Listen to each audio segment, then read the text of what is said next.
Hey guys, it's Vamp. I'm just going to real quickly run through, how to do Festival Lost. First off, you just want to drop into the tower to go visit Eva, who's in the middle of the courtyard. You'll see her as soon as you get in, not right next to the big spooky tree. So when you talk to her, she's going to have a quest for you. It'll just go over, brief description of the event, and you better pick that up. It's a 9-step quest, and rewards a shotgun.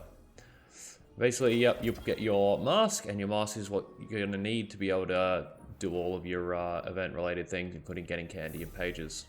Now, from Eva, you can pick up the eerie engrams and decode them. You got the horror story auto rifle, the macabre sniper, Jurassic Green pulse, the cosmic grenade launcher, and the new heavy burst shotgun, Arcane Embrace. Now, you could also pick up your exotic class items if you get enough candy with an eerie engram, and that's a good way to get rolls that you're missing. And then, of course, we have all the bounties. So I just quickly grab all these bounties and then move on to the next page. And on the next page, we have a whole bunch of things. We've got the mask you can pick up if you're missing one. It shows the shotgun, which is the new thing for the event, and then it shows you how to get candy and pages. And of course, you got the mystery grab bags, and they're just for dumping candy into various other things. I ended up just deciding to pick up all the extra bounties because they all look bright dust and candy, so I was like, yeah, why not? If I don't do them, I've lost a tiny bit of glimmer. And then in the event challenges, we can currently only see the one, which requires you to restore a chapter of the book, which we'll get to in a minute. And those other event challenges are going to unlock later once we've done the first one. And then, of course, you can choose to upgrade your event card, which allows you to pick up these few cosmetics, just a few miscellaneous things, and then, including what's in this pack, we got a Ouija board emote, and then there's the cool-looking sparrow, but who uses sparrows anyways nowadays? And then the shader, which looks okay. Then, of course, we have to complete the quest. And the quest is just to equip the mask and then talk to Eva. Once you talk to Eva, she's going to give you one of the manifested pages for the book. But then the next step of the quest is going to be to complete a haunted sector and get another manifested page. So to do a haunted sector, you've got to just launch this from the tower. You don't have to worry about doing the expert one yet. You just see a few modifiers on this and you just launch on in. And once you're in, you're just going to get some funny dialogue from some of the characters, but you just want to make your way through the kind of the main section of the Lost sector. When you get there, you're going to get this updated quest objective that just says Headless One slain with a timer, as you'll have to kill Headless Ones to get the most progress. Periodically, you'll see these capture zone spawns that says Summoning Ritual in progress when you capture them. And then once they get captured, a Headless One is going to spawn, which is basically just a big old knight with a pumpkin head. All you gotta do is kill that, and that's your progress. Now, it does appear there's a bug sometimes where the Headless Ones will stop spawning, but that's okay. You just gotta wait the timer out. It's kind of annoying at most. But then, once the timer hits 0, or you've killed 10, the boss fight is gonna start. Now, the boss will be one of a few different enemy types, but the mechanics are always the same. You're gonna just have to burst down the boss, get it to half health. When it reaches half health, you're going to have to then go capture another zone, kill your old knight friend, pick up the pumpkins that he drops. When you get those, you can throw them at the boss to damage the shield. Now, once the shield is damaged, you'll be able to go back and kill the boss. I definitely helped on the second part, and that's why I showed it here. But in any case, once you've done that, you're going to get your loot. It'll come with a mask, some pages, and you get strange coins too, which is great, and then some of the weapons are going to drop. And once you've done that, you can then go back to Eva. Eva's going to have the next step of the quest for you, and that's going to be to go unlock a page from Tales of the Forgotten Volume 4, which to do that, you're just going to go over to the Book of the Forgotten, and from there, you'll be able to unlock one of the Tales of the Forgotten Volume 4. Now, a few of these have different prices, but that doesn't really matter. Just grab at least one of them. If you can afford the bigger ones, go for it, but there's no real benefit to doing the higher ones first. And once you've grabbed your pages, you can go back to Eva, and then Eva is going to give you another step of the quest, and that step of the quest is going to be to just claim your first event challenge, which you can either do here on the event card, or open up your quest log, and you can access the Festival Lost challenges there, claim the challenge, and then it's going to unlock the rest of the challenges, which you'll be able to just see and tab through all of them. None of them particularly hard. But the next step of the quest is now to go to Eva, where she will give you your first Arcane Embrace Heavy Burst Shotgun. Interestingly enough, this one has Trench Barrel, which I don't think is a role that it can usually get. Once you've done that, you've completed the main quest, and you're free to go hunt your goods. And I think a good starting point for that is to look at the challenges again. And these challenges are all pretty straightforward, with the first page ones all just being getting the manifested pages. There is hunting headless ones, earning candy from activities, completing an expert haunted lost sector, and purchasing grab bags. All pretty straightforward. There's then ones for each of the weapons, so that you can earn an extra bonus one of the newer weapons, as well as completing ritual activities to get a new mask. Focusing Eerie engrams, completing plenty of haunted sectors, doing a bit of PvP or Gambit, and then finally completing everything to allow you to get the Super Black Shader, as well as the Ascendant Shard and Alloy.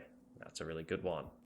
Now, I just want to give a quick disclaimer that the rest of the video is going to be weapon rolls, so if you don't care, thanks for watching. Now, I want to quickly run through the weapon rolls that you might be looking for, starting with probably the least exciting of the lot, at least for PvE, is the Macabre. Now, it looks cool. It's like a mecha sniper, but, you know, out of its rolls, not super exciting for PvE.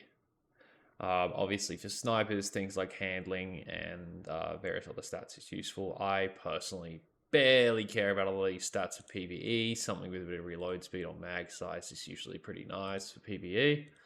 But realistically, we're looking at, you know, auto-loading clown cartridge or triple tap with something like Vorpal Vault Shot, but like the triple tap Vorpal roll days are far over.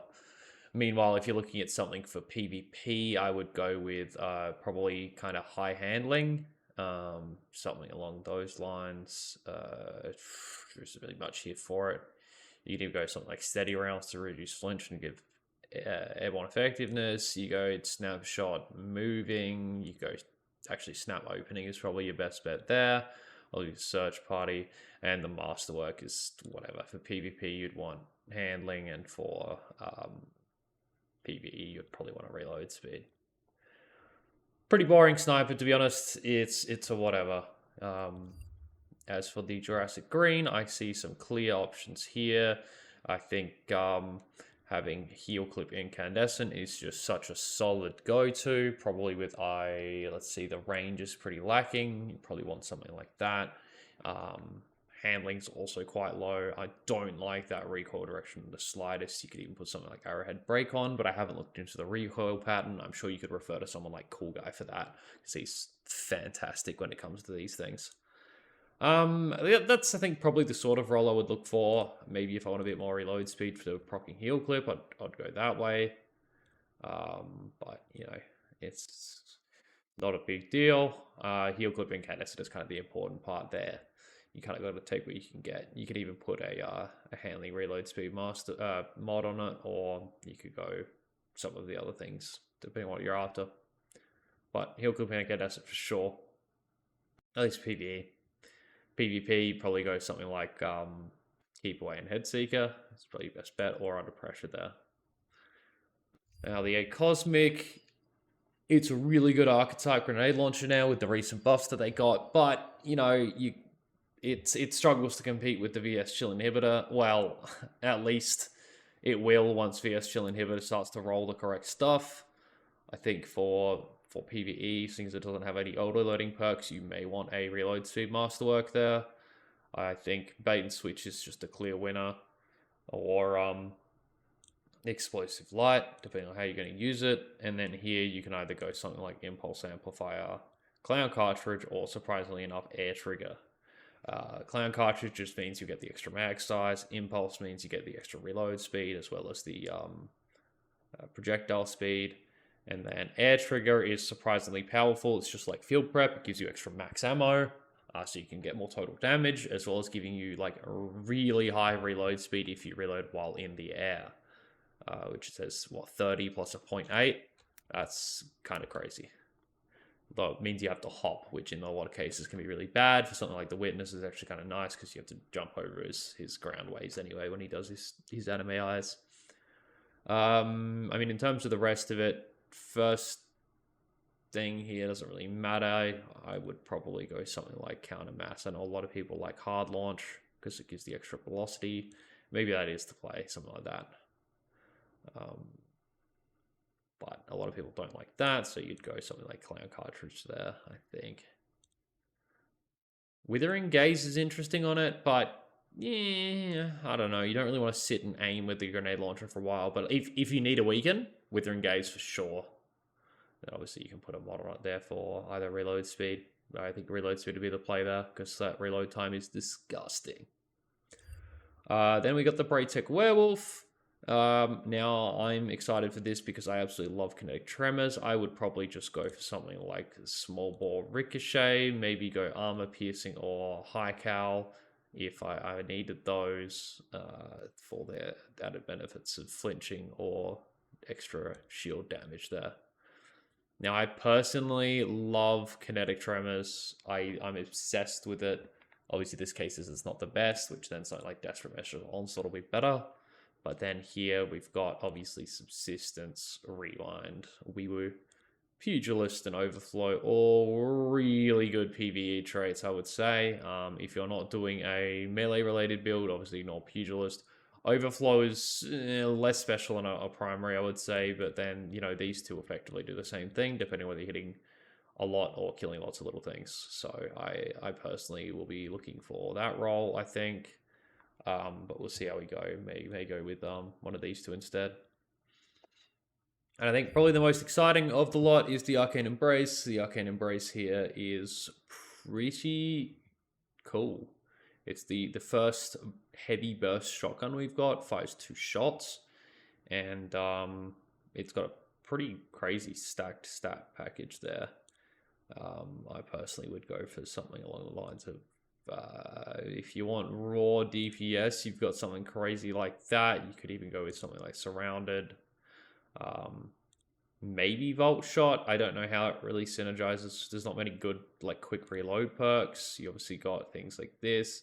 I'm going to have to play around a lot more before I make a solid decision on this weapon. But I think for DPS, I really like that idea. And otherwise, it could just be real nice with Volt Shot. Then obviously there's that roll that started with Trench Barrel. Apparently that's bugged and you can actually proc it way more than it should. Like one melee attack will just keep it going for ages. But yep, that's kind of about it, I think. I hope that's been helpful enough to everyone. Thank you for watching, and I will catch you guys in the next one, which will probably be on GMs and the rake angle. So thank you. See ya.